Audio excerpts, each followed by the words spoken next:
আপনি কি ২০২৫ সালে গলফ মানে ইউএই, সৌদি আরব, কাতার কাজ বা ভ্রমণে যেতে চাচ্ছেন? তাহলে সাবধান। নতুন ভিসার নিয়ম, মেডিকেল রিপোর্ট, স্পন্সরশিপ ভেরিফিকেশন আর ভিজিট ভিসা এর ঝামেলা নিয়ে এসেছে নতুন সব ফাঁদ। আজকের ভিডিওতে আমি আপনাদের দেব A to Z সব তথ্য, যাতে আপনার স্বপ্নের যাত্রা দুঃস্বপ্নে না পরিণত হয়। সর্বপ্রথম আমাদের জানা উচিত গল্ফ মানে কি, অথবা কেউ জানেন না গল্ফ মানে কি, তারা আজকে জেনে রাখেন। গল্ফ বলতে সাধারণত মধ্যপ্রাচ্যের উপসাগরীয় দেশগুলো বোঝায়, যেমন ইউনাইটেড আরব আমিরাত, ইউএ, সৌদি আরাবিয়া, কাতার, ওমান, বাহরাইন আর কুয়েত। বাংলাদেশের লাখো মানুষ এখানে জীবিকা নির্বাহ করতে যান, কিন্তু ২০২৫ সালে ভিসা প্রক্রিয়া এসেছে কিছু কড়া নিয়ম। আহ, যেমন মেডিকেল ফিটনেস রিপোর্ট বাধ্যতামূলক। এই গলফ দেশের ওয়ার্ক ভিসার জন্য GAMCA, অর্থাৎ গলফ অ্যাপ্রুভাইড মেডিকেল সেন্টার্স অ্যাসোসিয়েশন, অনুমোদিত মেডিকেল সেন্টার থেকে রিপোর্ট বাধ্যতামূলক করেছে। Report TB, hepatitis, HIV, drug test সব থাকবে এর ভিতরে।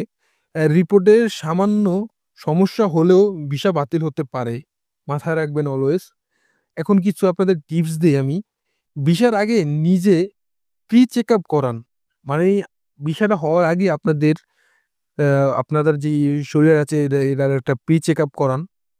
তারপরে একটা জিনিস করবেন না, ফেক মেডিকেল রিপোর্টস, এটা কখনো করবেন না। ধরা পড়লে কিন্তু ভবিষ্যতের 5 থেকে 10 বছরের জন্য ভিসা ব্লকলিস্ট হতে পারে এই দেশগুলা। আপনার স্বপ্নের দেশে আর আপনি তখন প্রবেশ করতে পারবেন না। তারপরে আরো কিছু আছে, যেরকম স্পন্সরশিপ ভেরিফিকেশন পদ্ধতি। এখান থেকে যে কোনো ওয়ার্ক ভিসা ইস্যু করার আগে স্পন্সরের সত্যতা যাচাই করা হবে, অর্থাৎ যিনি আপনার ভিসা পাঠিয়েছেন তিনি আসল কোম্পানি বা ব্যক্তি কিনা সেটা ইমিগ্রেশন ডাটাবেজে চেক হবে। অনেকেই কিন্তু স্পন্সরশিপ দেয়, এরকম ফেক স্পন্সরশিপ দেয়। তো আপনারা কিন্তু এটা অবশ্যই চেক করে নেবেন। এখন আমি আপনাদের বলি কিভাবে এই জিনিসগুলো থেকে আপনি সেফ থাকবেন। তো ভিসার অফার লেটার শ্রম মন্ত্রণালয় বা MOFA ওয়েবসাইটে যাচাই করুন। এজেন্টের কাছ থেকে সরাসরি কোম্পানির কন্ট্রাক্ট লেটার নিন। সন্দেহ হলে বাংলাদেশ দূতাবাস কনফার্ম করুন। তারপরে আপনাদের ভিজিট ভিসার সমস্যা ও সমাধান নিয়ে আমি আপনাদের সাথে একটু আলোচনা করি। যেরকম ভিজিট ভিসার যে সমস্যাগুলা, আগে সমস্যাগুলা নিয়ে আলোচনা করি। অনেকেই ভিজিট ভিসা নিয়ে গিয়ে অবৈধভাবে কাজ করেন। এখানে ২০২৫ সালে কড়া নজরদারি শুরু হয়েছে, তাই সাবধান।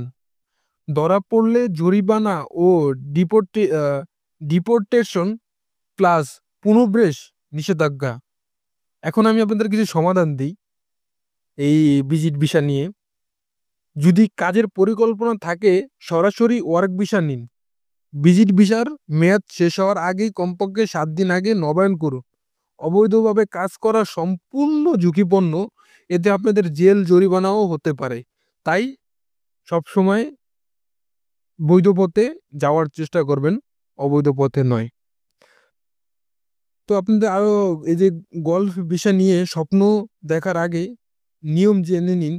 মেডিকেল রিপোর্ট ঠিক রাখুন, আর স্পন্সর যাচাই করুন, অবশ্যই স্পন্সর যাচাই করবেন। ভুল করলে শুধু টাকা নয়, ভবিষ্যতের সুযোগও হারাবেন। তাই সচেতন হন, নিরাপদ থাকুন। ভিডিওটা যদি উপকার মনে হয়, আমার কোনো তথ্য আপনাদের আসলেই আজও উপকারে চলে আসে, তাহলে আমার ভিডিওটা একটা লাইক দিন, শেয়ার করুন। আর গালফ ভিসা নিয়ে আপনার অভিজ্ঞতা কমেন্টে জানান। আরো নতুন আপডেট পাওয়ার জন্য আমাদের সাথে থাকুন। ধন্যবাদ।